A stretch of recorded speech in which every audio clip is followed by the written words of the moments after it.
Bueno, entonces estábamos viendo por qué México es un país megadiverso, es decir, qué condiciones han hecho ambientales que haya condiciones haya condiciones propicias para la especiación, ¿no? Por eso vimos lo de los pinzones y otras especies. Bien, y veíamos que en resumen podrían ser la posición geográfica, la diversidad de paisajes, el aislamiento, el tamaño, la historia evolutiva y la cultura, ¿no? Y de esas vimos en estas últimas clases, lo de la posición geográfica, la diversidad de paisajes, el aislamiento y el tamaño, ¿no? Bien, en cuanto a la posición geográfica, veíamos que el trópico de Cáncer atraviesa la mitad de México y además pues está también cerca del Ecuador, ¿no? Entonces esto da condiciones beneficiosas para que tenga tanto condiciones ambientales que se dan en los trópicos como las que se dan cerca del Ecuador, ¿no? Es decir, entre más estable sea la temperatura y además en cierto modo más cálida, pues da pie a que más cantidad de especies se puedan desarrollar, ¿no? Bien, luego veíamos lo de la diversidad paisajística. Veíamos que pues México tiene muchos relieves, por lo tanto y además está rodeado por mares. Entonces, por un lado, la influencia del océano hacia las costas dan ciertas condiciones ambientales y por otro lado, también las diferencias de altitud y de tipos de relieve dan como resultado otro tipo de condiciones ambientales, ¿no?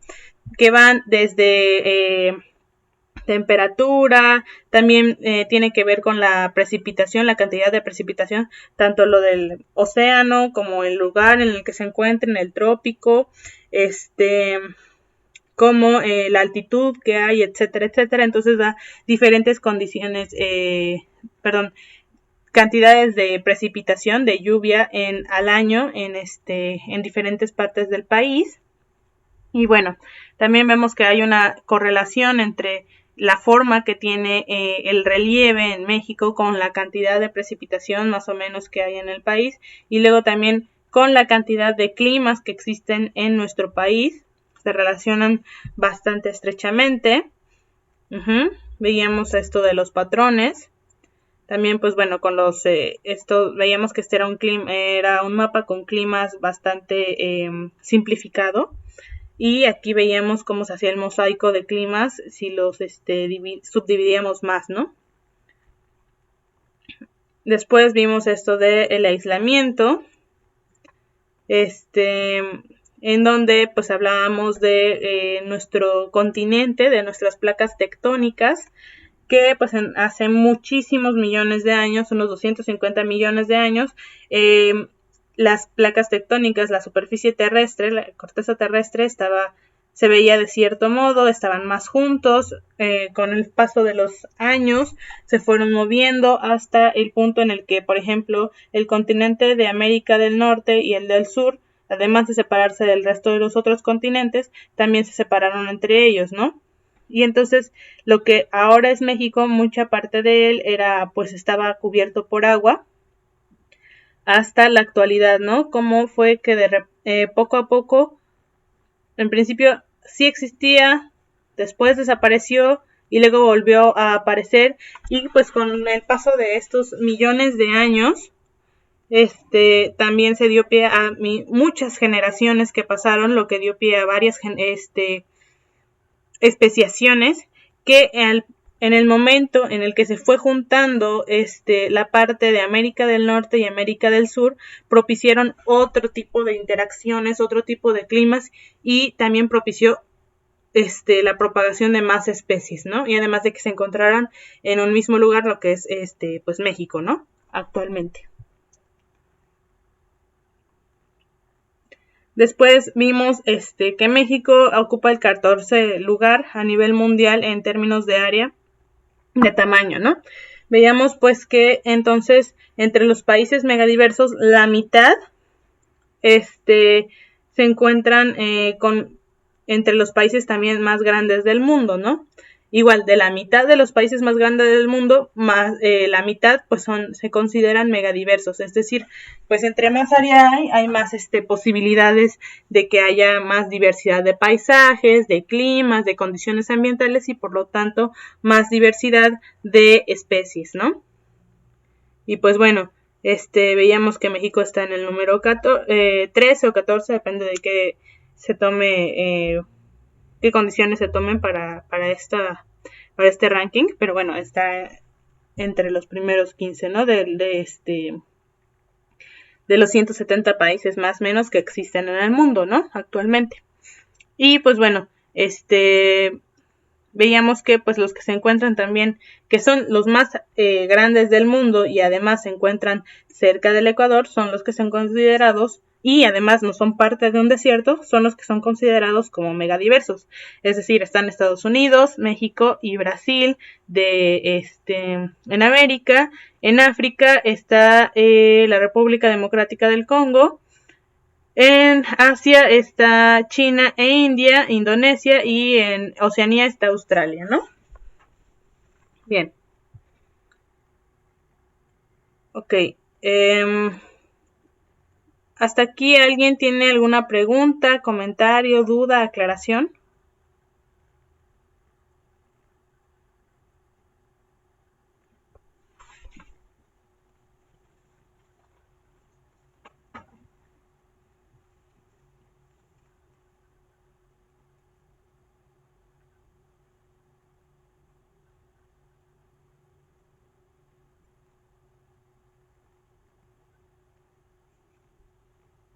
Ok.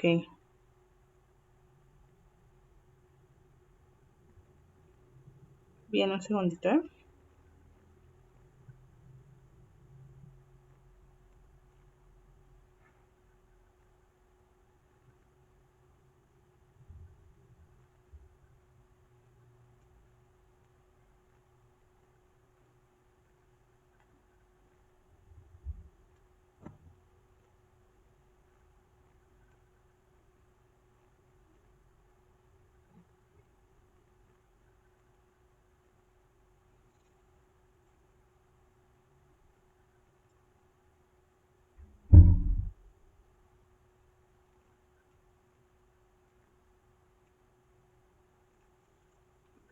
Un momentito, jóvenes.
Ya, disculpen, gracias jóvenes por su paciencia.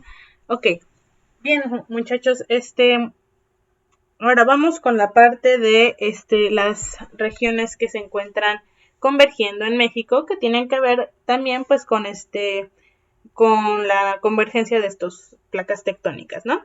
Ok, bien. ¿Quién me puede decir o quién me quiere decir? Ahí.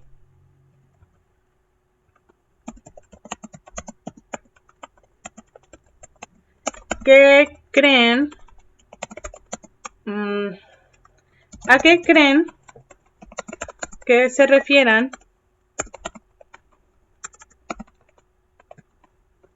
las regiones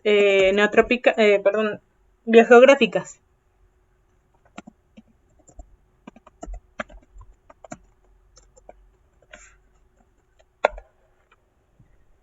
¿Qué creen? No lo que son exactamente, o sea, no lo busquen en internet, no es lo que estoy buscando. Lo que estoy buscando es qué es lo que ustedes piensan de a qué se refieren las regiones biogeográficas.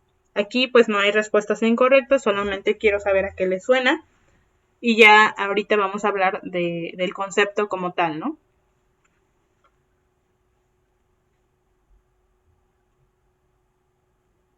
Regiones geográficas, así como limitaciones de un país. Así como que, perdón, ¿lo puede repetir, por favor? Sí, claro, como las limitaciones de un país, un estado, de un municipio, a eso se refiere. Ok, dice que las regiones que se encuentran de un municipio, perdón, es que se entrecorta mucho su audio. No sé si lo quiera Ah, sí, repetir o lo quiere escribir mejor. sí,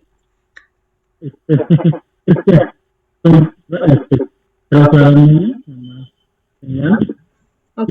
Bueno, yo repetía con referente a las limitaciones que sufren una parte de o comportamiento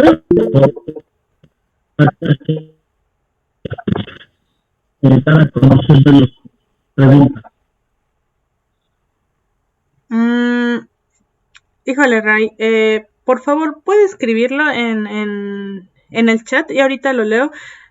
Sí medio lo entendí, pero no completamente, entonces para que su respuesta se pueda compartir con sus compañeros y le pueda dar una mejor respuesta yo, lo podría escribir si fuera tan amable, por favor. Claro, Gracias.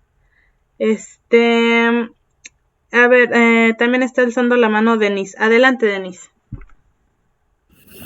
Yo lo entiendo como la distribución por, no sé, como por ejemplo por regiones de vida que haya, puede ser animales, plantas, entonces a eso me suena lo de bio, pues vida y geografía, pues la distribución territorial podría ser, ¿no? Ok, gracias, Denise. Bien, ya los leo a los demás, un momentito. Ok, dice también Betsabe, a la distribución de la vida en los lugares, así como plantas y animales. Ok, gracias, Betsabe. Y Leonel habla de la tierra. Ok, sí tiene que ver con la tierra, gracias. Bien, ¿Alguien más que quiere escribir? En lo que su compañero nos termina de escribir su comentario. ¿O alguien que quiera hablar?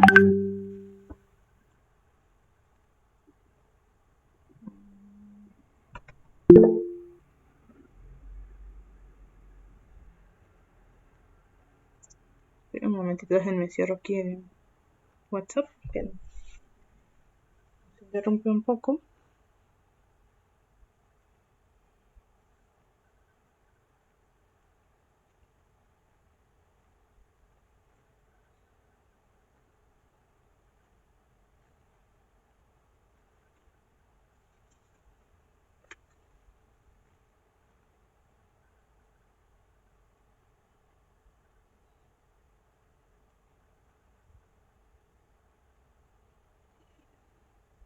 Ok, dice su compañero Ray que es una limitación dada por un ecosistema natural. Ok, biogeográficas. Ok, gracias Ray. Sí, por ahí va. Ok. ¿Dónde está? Ludelia nos dice que podría ser la distribución de especies en ciertas regiones. Ok, gracias. Sí, más o menos. Bien. Bueno, cuando nos referimos a las regiones biogeográficas, nos hablamos de son áreas en la superficie terrestre que son, pues sí, limitadas, son, ¿cómo se puede decir? Divididas dependiendo a partir de su vegetación natural, recuerden, natural, y que comparten ciertas características ecológicas distintivas, es decir, ciertos comportamientos que tienen hacia a cómo reaccionan ante las diferencias o que tienen su ambiente, ¿no? Los cambios que tiene gradualmente durante las estaciones, por ejemplo, el ambiente, ¿sale? Y pues bueno, para eso están las regiones terrestres y también están las regiones marinas y tienen, en vez de características distintivas por medio de la vegetación, en el caso de las marinas, pues son particularidades hidrológicas, oceanográficas y biogeográficas, ¿no? Y bueno, no tengo una en la presentación, pero ya se las pongo. Un momento. Para que vean cuáles son. Ok, a ver. Las regiones biogeográficas del mundo, ¿no?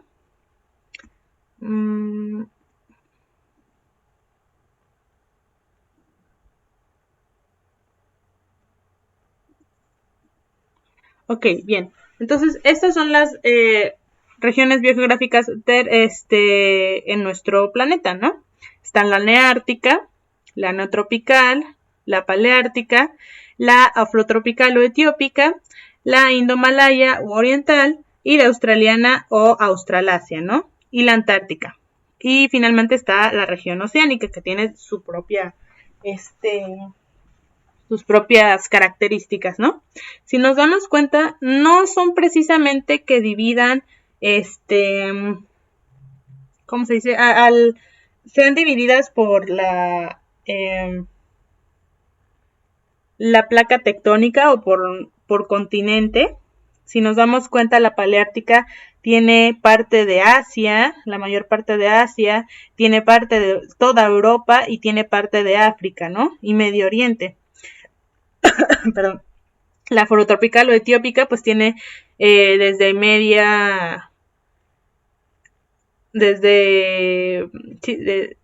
¿cómo se dice? El centro de África hasta el Sudáfrica.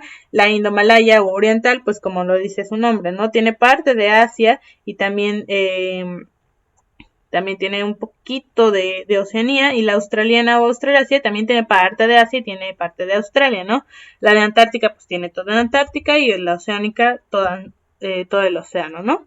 Y la neártica es como la mitad de América del Norte, bueno, es América del Norte, y la neotropical es la parte de Centroamérica y Sudamérica. Y si nos damos cuenta, en esta imagen se ve claramente cómo México está dividido entre la neártica y la neotropical, ¿no? Tiene ambas.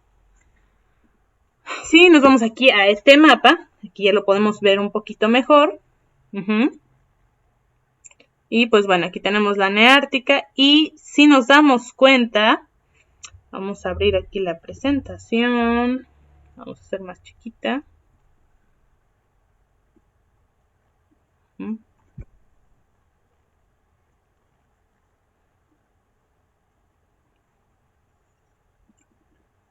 Si nos damos cuenta aquí, en nuestros otros mapas, ahí.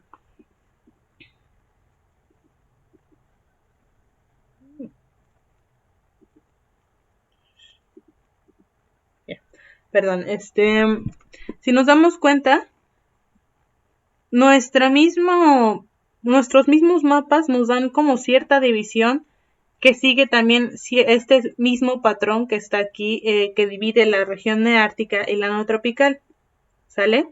Vemos que es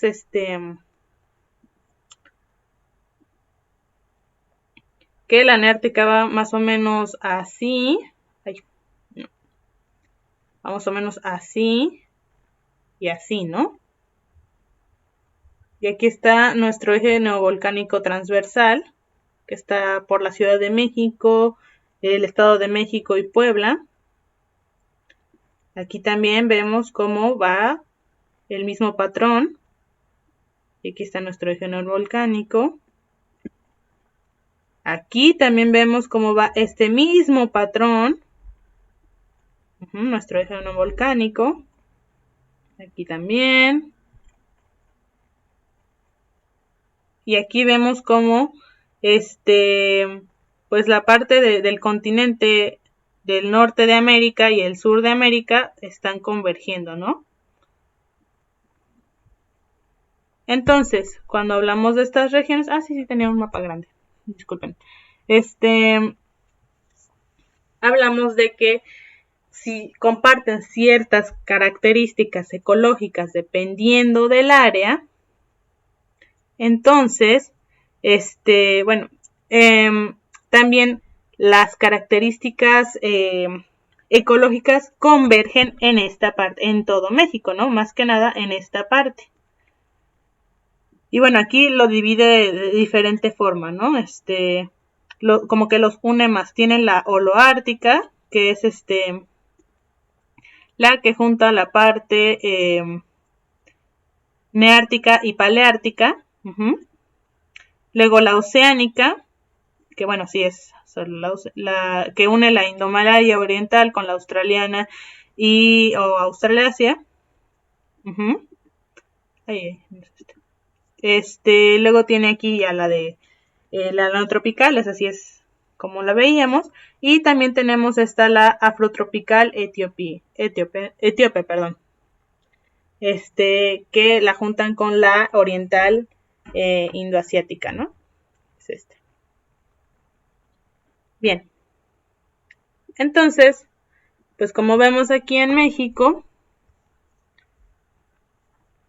aquí hay, en su historia evolutiva, nos da una confluencia entre estas dos áreas, la neotropical y la neártica, ¿no? O la holoártica y la neotropical, ¿sale?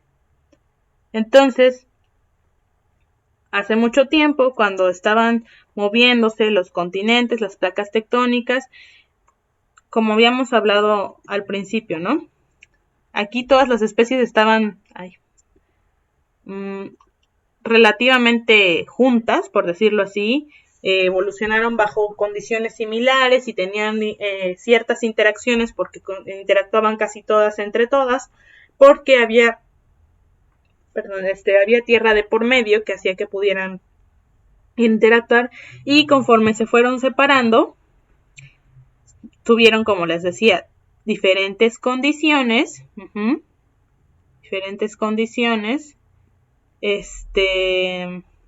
ambientales que hicieron que evolucionaran para de diferentes formas las especies, ¿no? Entonces, por eso hay de las regiones, como les decía, neártica, no tropical, africana, oriental, de India y australiana, ¿no? Oceánica.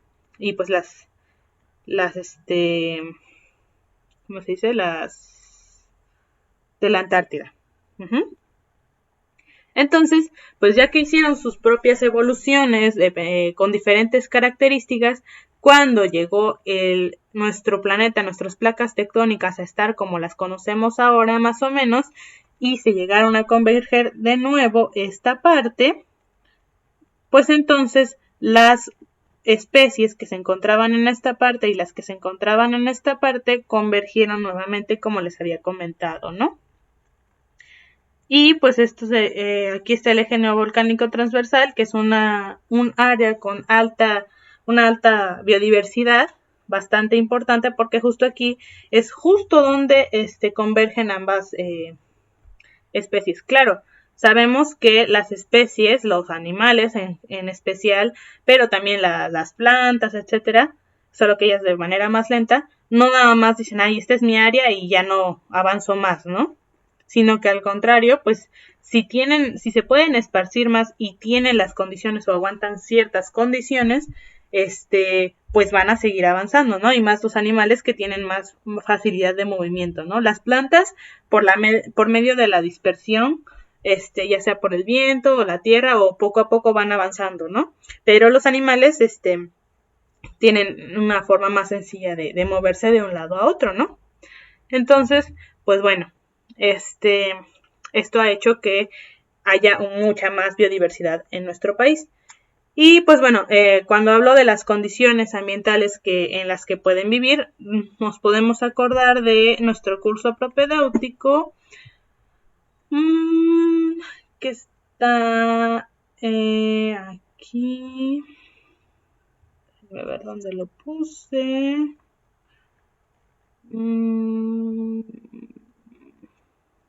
Ajá. Que veíamos aquí, ¿no?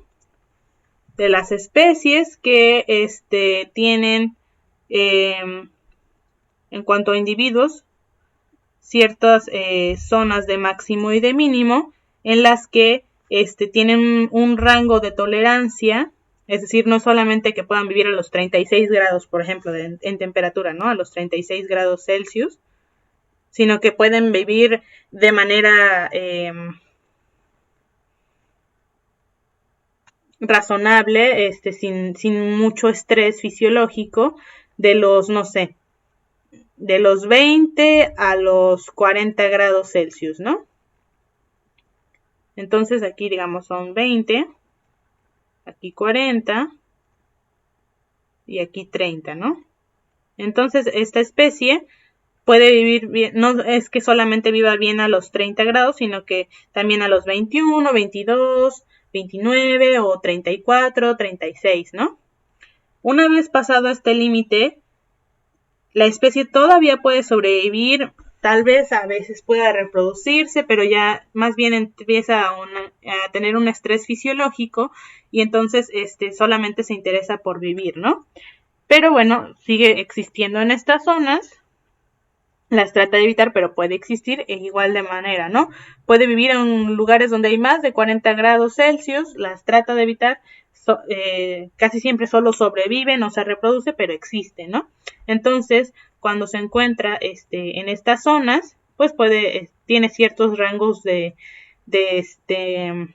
tolerancia, ¿no? Y entonces puede esparcirse más. Y pues antes, cuando estaba el océano aquí, no podía esparcirse porque se ahogaba con el agua salada, pero ahora que ya están, ya está todo esto sobre tierra, pues ya se puede esparcir más, ¿no? Bien. Y bueno, finalmente tenemos esta parte de la cultura, donde, pues bueno, veíamos que México también, aparte de ser un país mega diverso por la biodiversidad, también tiene una alta un alto grado de diversidad cultural que es tomado mediante la cantidad de idiomas que se hablan en México, ¿no? Un alto grado de diversidad cultural, ¿no? En México, aquí para que se tome como un país con alto grado, tienen que ser entre 60 y 50 o más idiomas hablados en el país, ¿no? Y entonces, ¿cuántos idiomas más o menos se conocen? Bueno, más o menos se conocen que hay 66 lenguas indígenas que se hablan en México. Y pues bueno, aquí vemos en este mapa, ¿no? Que en la parte norte, en la parte de color rosa, es donde se hablan en el porcentaje de hablantes de lengua indígena en cada entidad, en cada estado, se hablan del 0.2 al 3.5% de personas que hablan alguna lengua indígena, ¿no?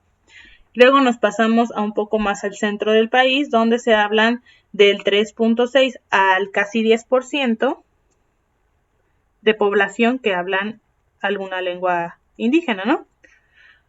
Y después pasamos a la parte azul, donde se habla del 10 al 27.8%, que ya es desde un décimo hasta más de un cuarto de la población que habla alguna lengua indígena. Y finalmente tenemos la parte en donde hablan de un cuarto a un tercio de la población hablan alguna lengua indígena, que son Oaxaca, Chiapas y aquí en la península, ¿no? Entonces, donde más se hablan, perdón, hace rato señalé este lugar, no era como donde se habla como casi el 10%, y no, perdón, es donde se habla casi más de un cuarto a un tercio de la población que hablan alguna lengua indígena. Y ahora, quiero preguntarles, muchachos. Ay, perdón, no vi que que no me escuchaba bien. Si no me escuchan bien, sí, muy seguramente es el internet. Espero que los otros me escuchen bien. Me voy a acercar más, de todos modos. Ojalá no sea mi internet. Y bueno, dos cosas. Una, ya se escucha, ok. De todos modos, si tienen dificultades con ello, sí pueden salirse y volver a entrar a la reunión para ver si se compone. Y pues bueno, de todos modos, si no pueden arreglar lo del internet, les recuerdo también que para eso se graba la clase, para que las partes que se medio pierdan las puedan consultar de todos modos, ¿no? Bien, gracias. Bien, muchachos, ¿qué creen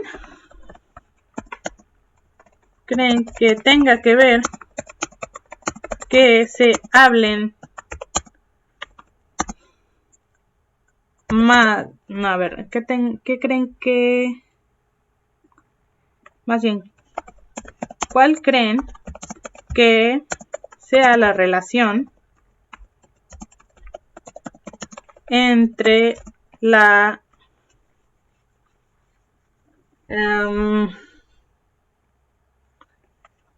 cantidad, bueno, la diversidad cultural con la biodiversidad? Ok, ¿cuál creen que sea la relación entre la diversidad cultural y la biodiversidad? Ok, adelante, Denise. Pues en parte, lo que hemos visto es que que las comunidades indígenas, por ejemplo, que tienen o son parte de la diversidad cultural también, están enfocadas a cuidar su tierra, o bueno, bien están enfocadas en cuidar su tierra, su patrimonio, conservar las especies, tratar de hacer que todo fuera como, no sé, que hubiera una buena relación en el manejo de sus, de las especies que habitan en su territorio. Entonces, pues como que es la relación que ellos tratan de cuidar, o se enfoca más al cuidado de lo que tienen, de sus recursos naturales. Ok, sí, es en parte eso, muchas gracias, Denise. Sí, en parte es pues porque se trata de cuidar, como hablábamos hace rato, ¿no? No hace rato, en otras clases, que pues como están directamente relacionadas las comunidades, o sea, a diferencia de las ciudades, con el ambiente, el ecosistema que les rodea, pues también tienen que cuidarlo, ¿no? Hay que cuidarlo porque, claro, lo que afecta en China también puede afectar en México, como ya lo vimos en la pandemia, pero lo que afecta en nuestro bosque que nos rodea, o la selva que nos rodea, nos afecta mucho más rápido y más directamente que lo que nos afectaría si estuviéramos en la ciudad, por ejemplo, ¿no? Claro que va a afectar a la ciudad, pero es como de manera más lenta o indirecta, ¿no? Ok, gracias, Denise. Leo Array dice que en la conciencia de universidad e implementación de actividades con sus necesidades. Ok, sí, gracias. Sí, lo que decíamos, ¿no? Perdón, de la conciencia de la universalidad e implementación de actividades con sus necesidades. Sí, es lo que también decíamos, ¿no? La relación que hay entre la comunidad y el ecosistema, la diversidad de los servicios ecosistémicos que nos da, pues nos dan los ecosistemas que están al lado, ¿no? De nosotros, cerca de nosotros. ¿Y dónde está Ray? Ok, ¿alguien más, muchachos? ¿Alguien más que tenga algo que decir, que aportar? Esto también en parte ya lo vimos al principio de la clase. Ok, dice Belén, de los conocimientos tradicionales contribuyen a la conservación de la biodiversidad y al preservarlo también se conserva la biodiversidad. Así es, muy bien, gracias Belén. Lo que vamos diciendo, ¿no? La relación estrecha que hay entre ambos, ¿no? Entre la parte cultural, las personas, los humanos, y la parte más natural, que es y finalmente nosotros, el ser humano, somos parte del entorno, ¿no? Somos parte del ecosistema. Muchas veces hacemos también ciertas modificaciones que podríamos ver como artificiales, pero finalmente esas modificaciones pues las hacemos nosotros y pues nosotros no somos creados de manera artificial, por decirlo así, ¿no? Somos finalmente un producto de la naturaleza que la evolución ha llevado hasta el punto en el que estamos, ¿no? No significa que todo lo que hagamos sea lo mejor y más productivo tanto para el resto de los seres vivos como para nosotros, pero sí significa que nosotros pues somos parte de, ¿no? Bien, ¿alguna última persona que quiera comentar algo, que quiera responder la pregunta?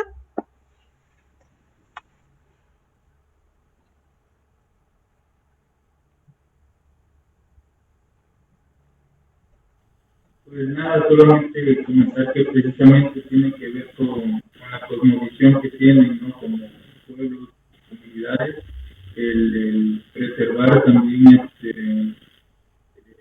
medio ambiente, ¿no? Si bien sabemos que las culturas se dedicaban a domesticar, a diversificar, ¿no? Se adaptaban a una variedad de especies, ¿no? Tanto vegetales como hongos, entonces incluso plantas medicinales.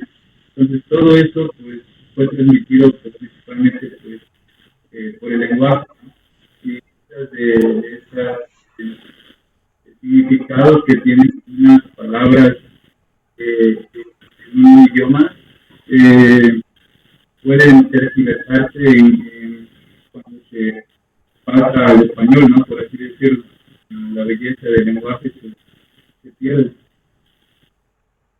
Muy bien, muchas gracias Alejandro. Y sí, esa era la otra parte de lo que tiene que ver la cultura, el alto grado de cultura, bueno, de diversidad cultural que hay en nuestro país con el alto grado de biodiversidad que hay en nuestro país, ¿no?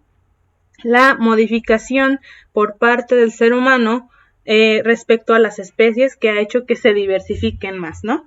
Lo vimos al principio, y pues bueno, vamos a continuar con esta parte. Tanto la parte de preservación y cuidado que hay en nuestro país, eso es muy importante, porque en lugares que, si nos damos cuenta, más industrializados, como son el Estado y la Ciudad de México, donde pues se ha perdido mucho de nuestra cultura, si nos damos cuenta, aquí está el Estado de México, la Ciudad de México, son los que tienen de los menores porcentajes de personas hablantes de alguna lengua indígena. También es uno de los lugares donde pues están las grandes metrópolis, ¿no? Las grandes ciudades, ¿no? Y si nos damos cuenta, los lugares un poquito más rurales, que somos, por ejemplo, en su gran parte el sur de México, pero bueno, también en otras partes, tenemos, aparte de una gran biodiversidad, tenemos también un alto grado de cantidad de hablantes de alguna lengua indígena, ¿no? Y bien, esta tiene que ver la relación que les digo, y también las especies que se han ido modificando por parte del hombre, que se han ido domesticando por parte del ser humano, ¿sale? Gracias a la agricultura. ¿Ustedes saben cómo se han ido modificando las especies? A ver,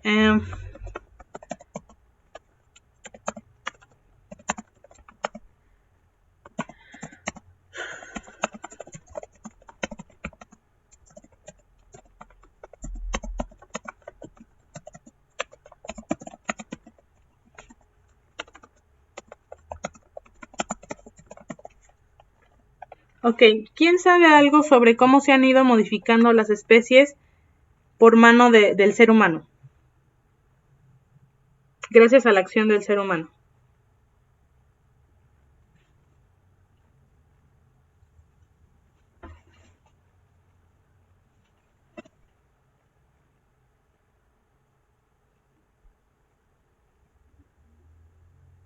Así es, por la domesticación. Gracias, Reina. ¿Y cómo se hace esa domesticación? ¿Cómo fue que fue pasando esa domesticación?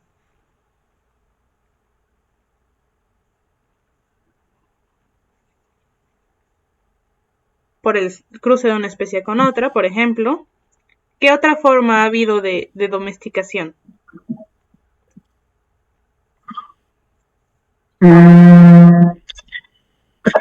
La alimentación que le fue dada a esta especie, que originalmente estaba en su forma silvestre.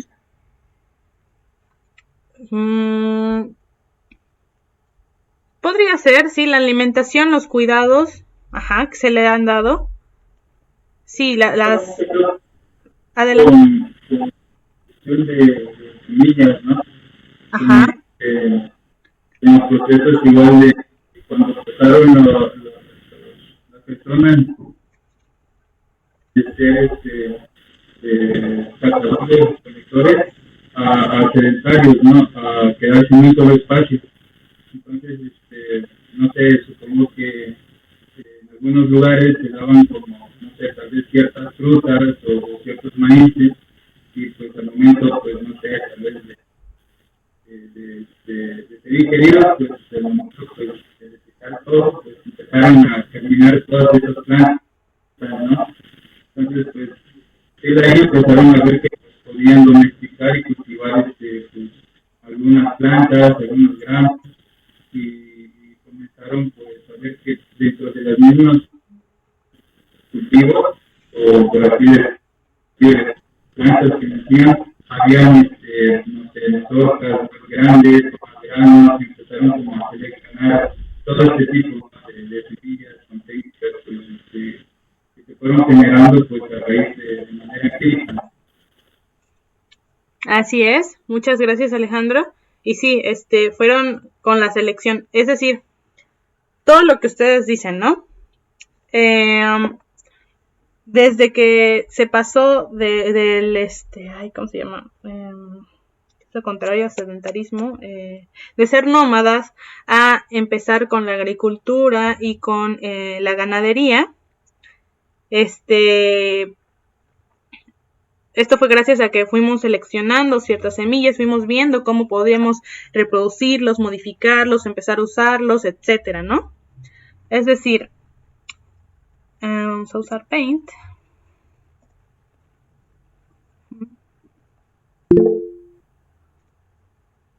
Ok, un segundito, a ver qué me dicen. Reproducirlos, sí, gracias, Leonel. Ajá. ¿Alguien levantó la mano? Adelante, Ray.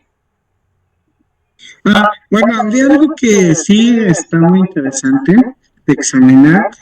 Por ejemplo, hay unos cerdos que alimentan en cierta parte de Europa,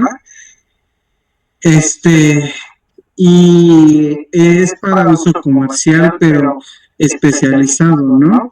Por ejemplo, y ese es un asunto de que este tipo de espécimen, se alimentan con, bellotas, con nada más bellotas, me parece, y, llevan un cuidado, ¿no?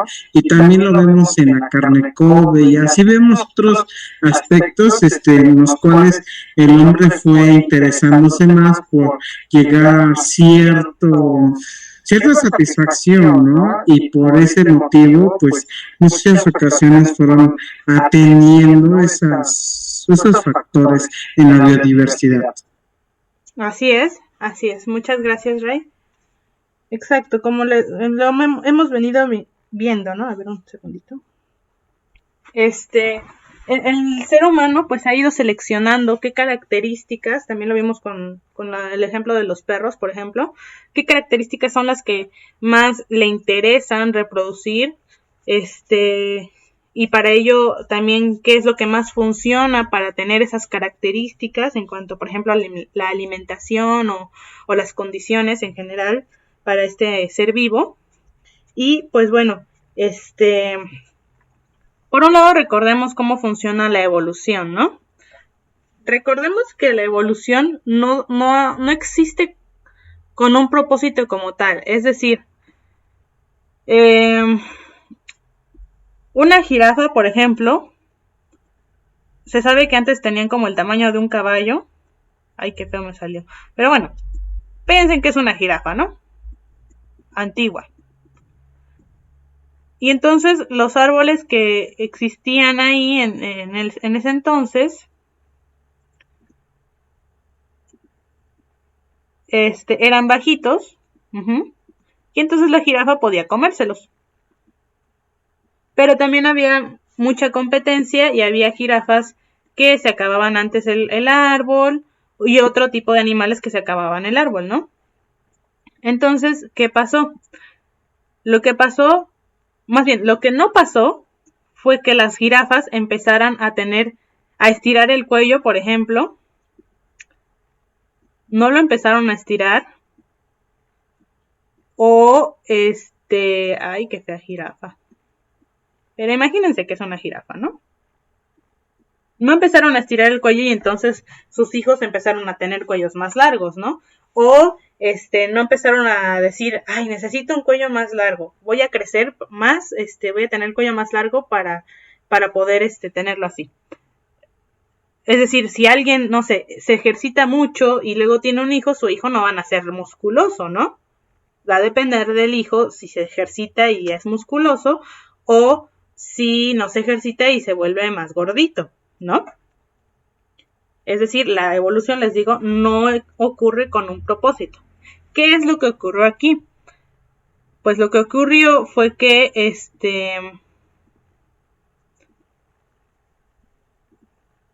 lo que pasó fue que teníamos estas jirafas chaparritas, bajitas, las primeras jirafas, o el ancestro, pues, de las jirafas, que, ay, qué feo.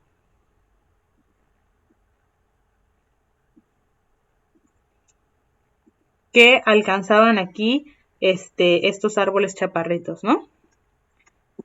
Pero, pues, todos los seres vivos siempre tenemos mutaciones genéticas. Entonces, entre estos genes que llegaron a mutar, hubo quienes, eran un poquito más altos.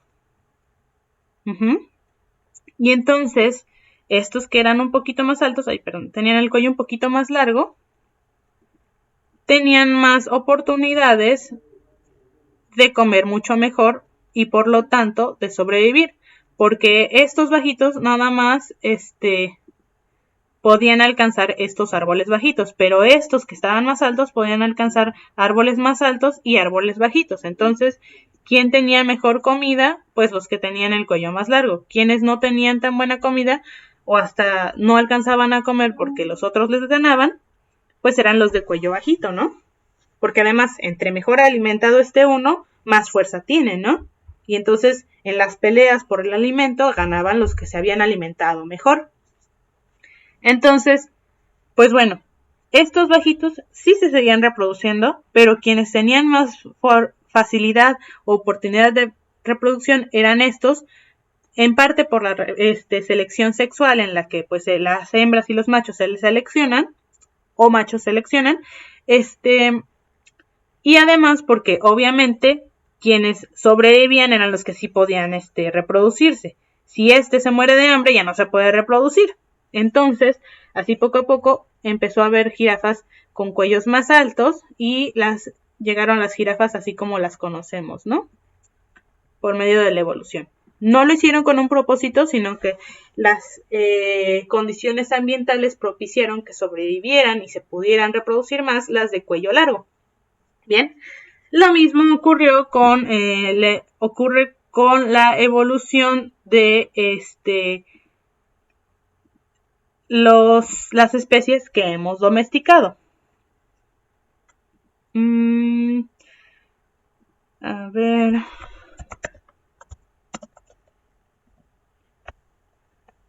Un ejemplo muy claro es el maíz, por ejemplo, ¿no? No sé si alguien ha llegado a ver maíz silvestre. A mí creo que yo no he tenido la fortuna o la coincidencia de verlo. Pero el ancestro del maíz, el silvestre, el de hace muchos años, era más o menos una plantita así. Poquitos granos, muy endeble, etc. ¿Cómo fue que llegó de esta planta a esta planta? ¿Vale? ¿Cómo fue que pasó? Y además esta planta tenía varios chicharitos, ¿sí? Como vemos aquí, en Tenosique. Y cómo fue que llegó a ser una mazorca, como las conocemos ahora, ¿no? Una planta de maíz con muchos granos y además, si vemos aquí, pues era verde. Y ahorita nosotros conocemos una gran cantidad, una variedad de colores y de formas de comportamiento, por decirlo así, de usos que hay, ¿no? Es decir, tenemos el maíz palomero, el maíz pozolero, el maíz para comer como elote, el maíz para muchas formas, ¿no? Bueno, lo que pasó aquí fue que pues el ser humano encontró esta plantita con poquitos granitos, pero pues se la comía, ¿no? Entonces, ¿cómo fue que las empezó a seleccionar?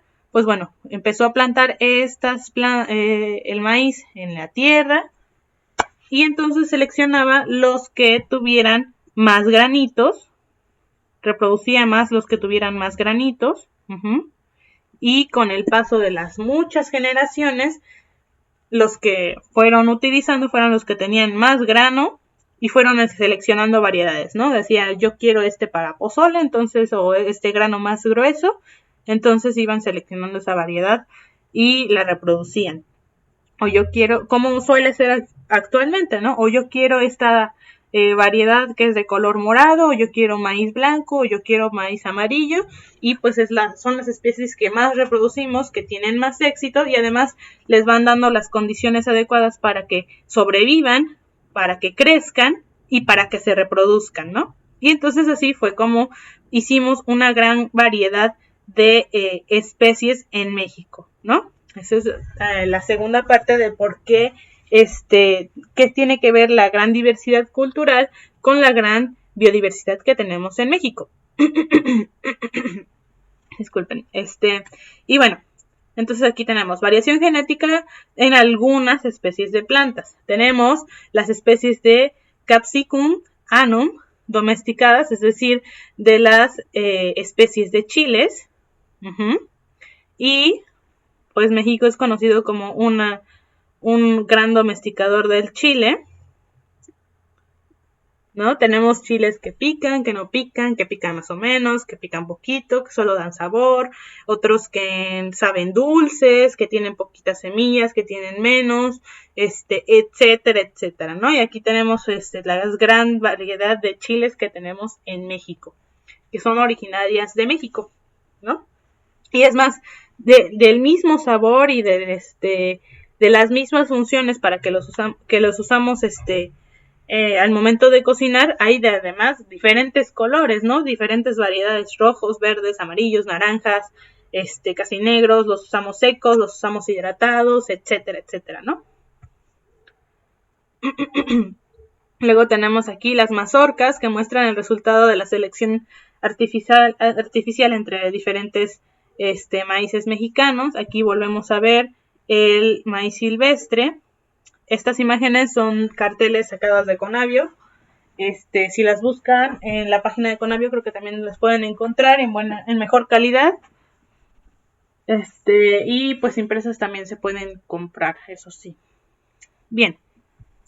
Y pues vemos, ¿no? Como decíamos, el maíz pozolero, el maíz para palomitas, diferentes colores, diferentes tamaños. Hay algunos que vienen con colores mixtos, como acá, hay otros que son de un solo color, etcétera, ¿no? Y finalmente también tenemos la domesticación del frijol en México, especies del género Phaseolus. Y pues bueno, tenemos aquí varias variedades de sí, especies del frijol, ¿no? Obviamente, pues prácticamente toda América, toda Latinoamérica se han hecho varias modificaciones, pero bueno, a México se le atribuyen una gran cantidad de domesticaciones, ¿no? Y de especiaciones. Y también pues tenemos diferentes nombres, como decían, que se le dan a cada tipo de variedad, etcétera, ¿no? Y eso también tiene que ver bastante, ¿no? Aquí tenemos frijoles blancos, negros, morados, rojos, blanco con negro, etcétera, etcétera, ¿no?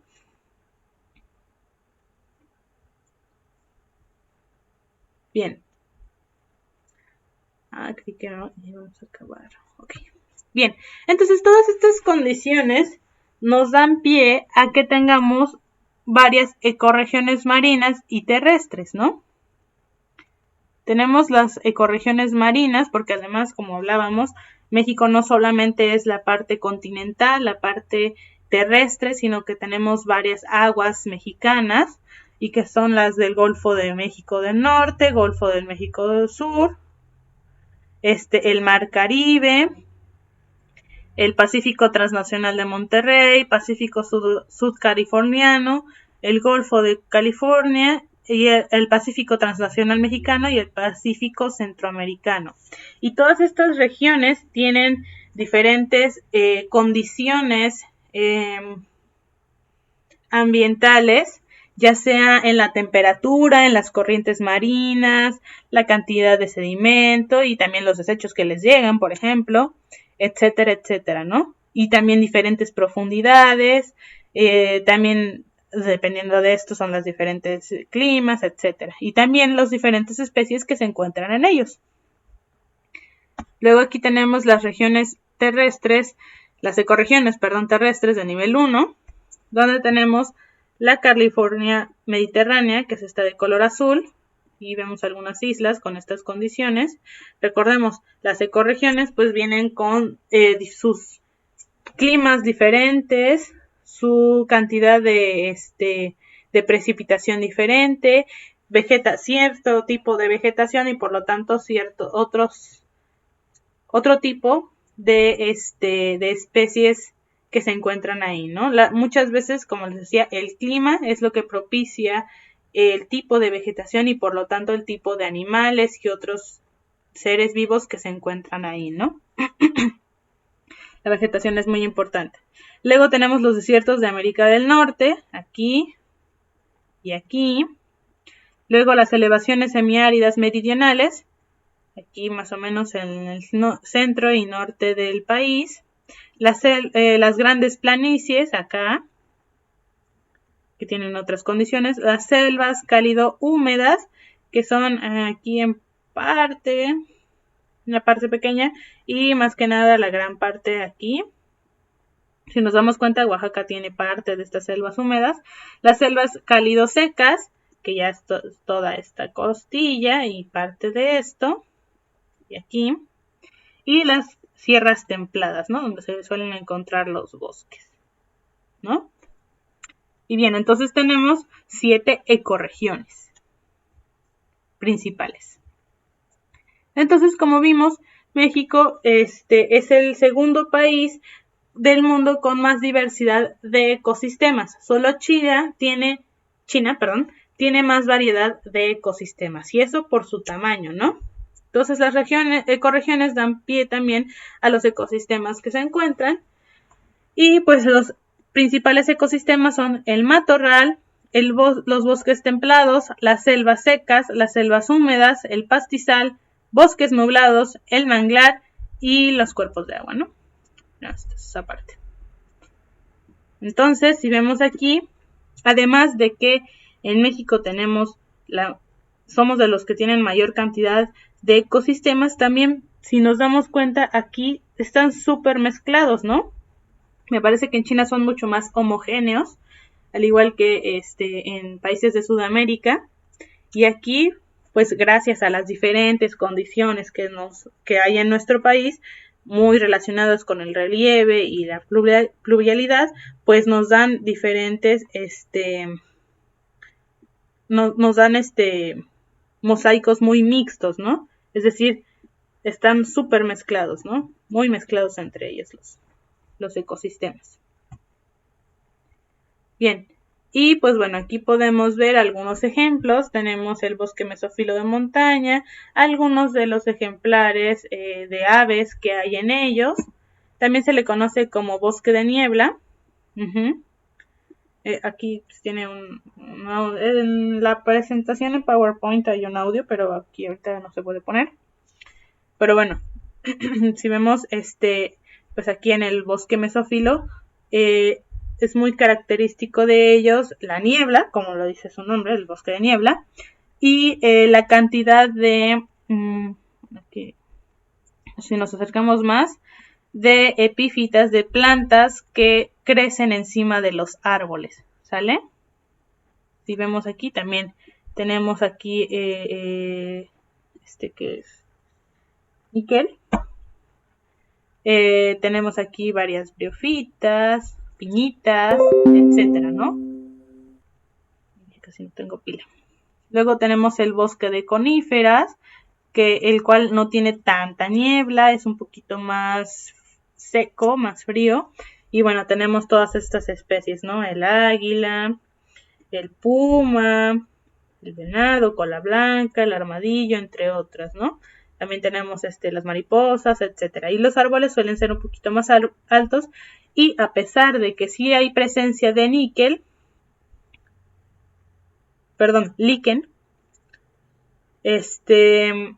pues ya no hay y hay musgo además, ya no hay tantas epífitas, es decir, plantas que existen encima de otras y que no les absorben nada de energía ni nada, simplemente las usan como base para existir.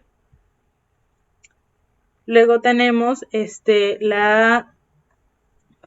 ecosistema del matorral, donde aquí ya los árboles son poco comunes. Más adelante en otras clases vamos a hablar más a detalle de cómo son, pero bueno, aquí los árboles son poco comunes, suelen ser más bajitos, hay partes de suelo sin plantas, es mucho más seco, y las plantas espinosas o carnosas son muy comunes, ¿no?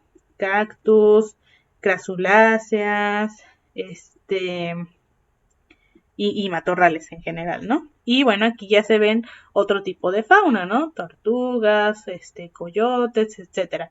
Y si vemos también aquí, los animales que se encuentran acá son de ciertos colores para confundirse con su entorno. Aquí son de otros colores para igual confundirse con su entorno. Y aquí son de otros colores más para poder confundirse con su entorno, ¿no? Luego tenemos la estepa, que es como son pastos más que nada. Y pues bueno, se suelen dar en planicies. Y pues bueno, cuando llueve todo reverdece porque son pastos, son gramíneas, plantas que son como de temporada, que mientras no haya agua disponible se mantienen secas o en cierto tipo de estivación. Y cuando llega el agua, pues florecen, ¿no? Reverdecen muy drásticamente. Luego tenemos la selva tropical, donde ya los árboles suelen ser mucho más comunes nuevamente. Se dan mucho las epífitas, plantas que crecen sobre otras. No hay tanta niebla, llueve constantemente casi todo el año. Y pues bueno, los animales que tenemos aquí son muy variados, más coloridos.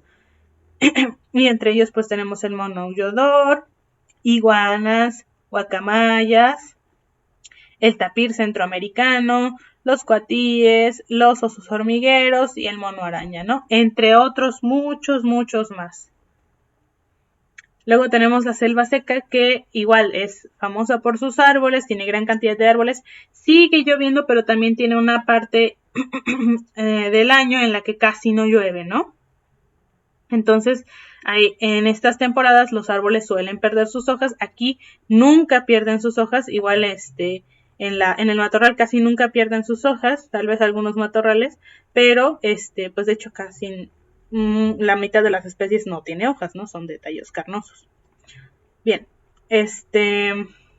y aquí pues les digo, la forma en la que de vida que tienen es perder sus hojas en la época seca. Ay, disculpen. Y bueno, el jaguar también se encuentra en la selva tropical. Se encuentra entre las dos, también el tigrillo. Bueno, este es un tigrillo. También se encuentran los ocelotes. Y bueno, tenemos también coralillos, falsas coralillos. Si vemos, estas especies se comparten, van de una a otra.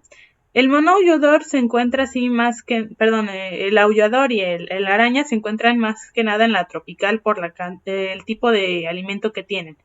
Pero aquí los que se encuentran en la selva seca van también a la selva tropical. Luego tenemos aquí el manglar. A ver cuáles faltan. Yo creo que se acabamos rápido. Tenemos el manglar, en donde son este tipo de ecosistemas donde lo que predomina es el árbol de mangle. Hay varios tipos de manglares, de árboles de mangle, y pues bueno, son estos árboles que se encuentran básicamente entre el agua salobre, entre dulce y salada. Tienen raíces muy características, que les permite estar sumergidas todo el tiempo, sobrevivir a los altos niveles de salinidad, y además aquí son muy importantes porque además de que se encuentran fauna como iguanas y cocodrilos, al estar tan cerca del océano y ser como una transición entre el océano y la parte terrestre, y además pues la parte más tropical, aquí hay una gran cantidad, sirve como criaderos para los peces, ¿no? Muchos de los peces que después están en el océano vienen a dejar aquí sus huevos o sus alevines, sus crías estando pequeñas, se protegen en estos lugares, se alimentan de toda la materia orgánica que hay, que es bastante, y ya cuando tienen cierto tamaño, cierto nivel de desarrollo, regresan al océano, ¿no? Y tenemos finalmente pues los arrecifes de coral, ¿no? Donde pues son lugares muy coloridos, basados en la vida de los corales, que veíamos que son animales que están asociados con un tipo de alga, donde se dan protección y alimento entre ellos. Y bueno, aquí se da pie a una gran proliferación de cantidad de vida y colores, etcétera, que bueno. Y además los manglares y los arrecifes de corales no solamente son bonitos y dan mucha vida, etcétera, ¿no? Sino que también son una gran barrera para proteger a las costas y el resto del continente de los inclemencias del tiempo, llámese huracanes, ¿no? Cuando un huracán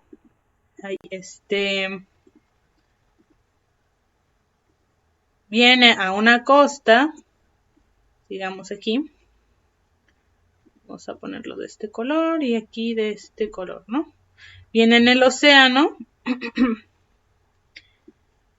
y pega directamente en la costa, hay muchísima destrucción, ¿no? Pero si hay un arrecife de coral aquí de por medio y luego también hay un manglar acá, digamos aquí hay vamos a dibujar un edificio o una casa. Si no estaba, pues queda súper destruida, ¿no? Completamente destruida. Pero aquí el huracán tan fuerte va perdiendo fuerza al momento de chocar con el arrecife de coral, y al momento de volver a chocar con el manglar pierde todavía más fuerza hasta llegar tal vez hasta convertirse en vientos fuertes y ya no ser un huracán, ¿no? O ser un huracán de una categoría mucho menor, y entonces el resto del continente tiene un menor impacto por parte del huracán. Bien. Y bueno, tenemos entonces aquí un mapa de cómo ha sido la modificación de la cobertura vegetal en México, ¿no? Esto es un mapa de cómo se veía originalmente, se cree que se veía originalmente, y luego cómo se veía en 2002. Estamos a 2022, 20 años después. Entonces ya se imaginarán lamentablemente cómo se ve, ¿no?